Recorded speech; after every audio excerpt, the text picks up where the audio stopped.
Our own Yasmin Vasugian has been assessing the damage in Mamaroneck, New York, in Westchester County.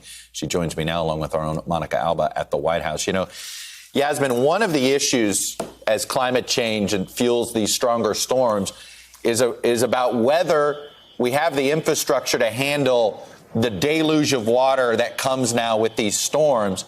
And I take it that's what we're learning in the Northeast, that the infrastructure may not be able to handle just monster storms that drop rain at the rate this one did.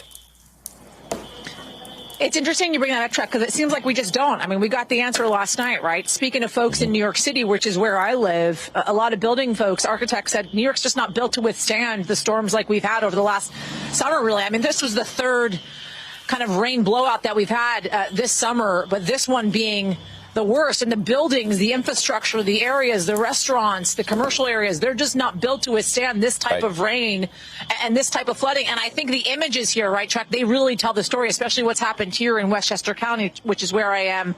Now, I want to take you inside, Chuck, somebody's home who so graciously allowed us to enter. And it's incredibly devastating to see. I'm going to put my mask on because I'm going indoors. And let's walk slow because I don't want JP to trip. But you see this house in here, Chuck. Come on with me, JP. And it is completely and utterly destroyed. And the line of debris that you see along, I'm going to get to a lighter area so my camera guy can get a better view for you guys. The line of debris up here on the wall shows you just how high this water line got. So it's a little bit shorter than I am here. So this is a first floor apartment. Show the kitchen here, JP. Look at this. Imagine this is your house, Chuck, and now completely done. Completely destroyed. Think about how emotional this is for this family of four, a mother, a father, two young children, a 4-year-old and a 5-month-old. They woke up at 1 o'clock in the morning. Let's walk a little bit this way. Here's a bedroom over here. Just gone. They woke up at 1 o'clock this morning. The mom told me she got a phone call from a friend. She woke up, put her feet on the ground, and the water was up to her knees. Oh, my goodness. And she was sleeping in the same room as her 4-year-old child and her 5-month-old baby.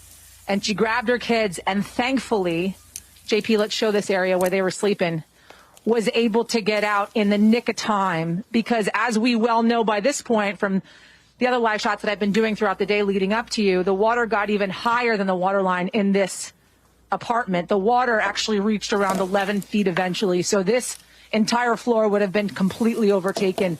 They were able to get out in time before anything more devastating happened. And we know obviously now that a lot of folks lost their lives overnight because of this incredible storm. And I think it begs to ask the question that you very much was asking about climate change and whether or not we have the infrastructure to withstand, these types of storms. And it seems like more and more often, especially here in the Northeast, we're seeing, and obviously with what we're seeing in the South, that we don't.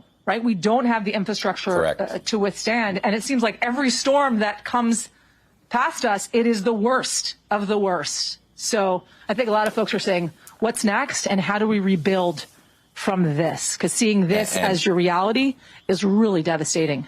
And we have no idea whether that house will even be inhabitable because people forget with water comes mold. And it may be that you cannot have anybody living in those places. So this is, even when the water recedes, it could be devastating on this. Yasmin, terrific reporting.